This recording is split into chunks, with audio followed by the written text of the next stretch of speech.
কচকচি ভালো করে আমি গরম জলে ধুয়ে আমি পরিষ্কার করে নিয়েছি। এবার আমি ছোট ছোট করে পিস করে নেব।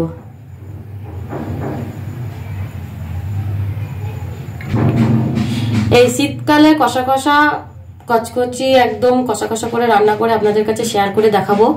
তো প্লিজ ভিডিওটি পুরোটা স্কিপ না করে দেখে যাবেন। তো চলুন শুরু করা যাক।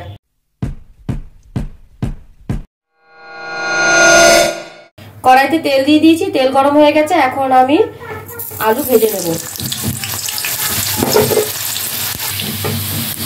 আলু আমি খুব ভালো করে ভেজে নিয়েছি। এখন আমি আলু তুলে নেব। দিয়ে দেবো দুটো গোটা শুকনো লঙ্কা, একটু জিরা আর দুটো তেজপাতা,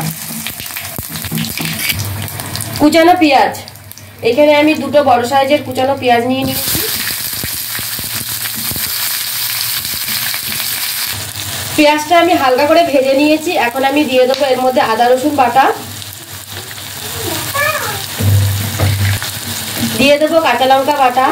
এখানে তোমাদের দাদা ভাই খুব ঝাল ঝাল করে চিকেন কষা খেতে চেয়েছে, তো চিকেন তো আনেনি, তো হাজার মুরগি নিয়ে এসছে কচকচি। তো যতটা পারবো আমি ঝালটা রান্না করে খাওয়াবো আজকে। তো আদা রসুন দিয়ে আর লঙ্কা বাটা দিয়ে একটু ভালো করে কষিয়ে নেবো, যাতে কাঁচা আদা রসুনের আর লঙ্কা বাটার গন্ধটা চলে যায়। দিয়ে দেবো 1 চামচ হলুদ,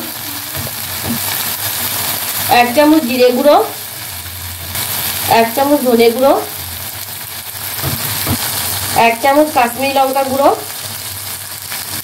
পরিমাণ মতো নুন, অল্প জল।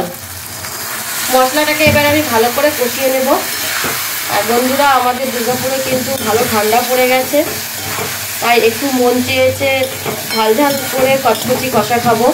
আর তোমাদের দাদাভাইও বলছিল যে একটু ঝাল ঝাল করে করবে। তো মনে হচ্ছে কচকচিটা খুবই ঝাল হবে, কেন অনেকটা লঙ্কা দিয়েছি। এবারে মশলাটাকে একটু ভালো করে কষিয়ে নেব।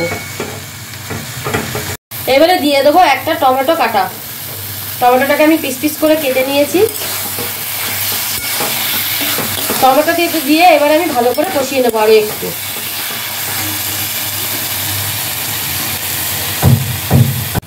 মশলা কষানো হয়ে গেছে আর মশলা দিয়ে তেল ছেড়ে গেছে। এবারে আমি কচকচিগুলোকে পরিষ্কার করে ধুয়ে রেখেছিলাম, এখন কচকচিগুলোকে আমি দিয়ে দেবো।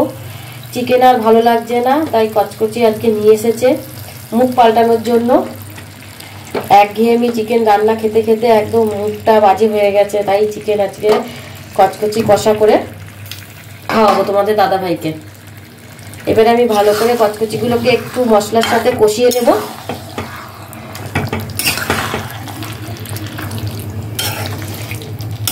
এবারে আমি ভাজা আলুগুলোকে দিয়ে দেব। এখনই খুব সুন্দর গন্ধ উঠে গেছে, না জানি পুরোটা কমপ্লিট হলে আর কত সুন্দর গন্ধ ওঠে। এবারে একটু হালকাভাবে নাড়িয়ে দেব।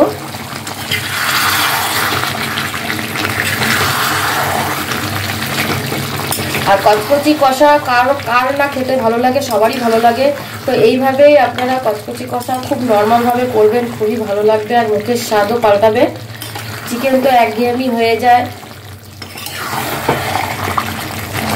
এখানে আমি একটা গোটা রসুন দিয়ে দিচ্ছি, তো আপনারাও এইভাবে গোটা রসুন দিয়ে দেবেন আর খাবেন, দেখবেন খুবই ভালো লাগবে এরকম গোটা রসুন। আর শরীরের পক্ষেও কিন্তু এই গোটা রসুন খাওয়া খুবই উপকার। কচকচির সাথে আলু ভালো করে কষানো হয়ে গেছে। এবারে আমি পরিমাণ মতো জল দিয়ে দেবো। এখানে আমি জলটা বেশি দেবো না, যেহেতু এটা একদমই কষা কষা হবে, তাই আমি পরিমাণ মতো জল দিয়েছি। এবার একটু ভালো করে নাড়া দিয়ে দেবো।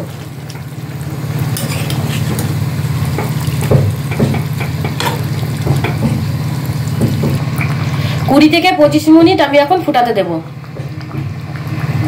আলু আর কচকচি খুব ভালোভাবে সিদ্ধ হয়ে গেছে। এখন আমি দিয়ে দেবো এর মধ্যে গরম মশলা।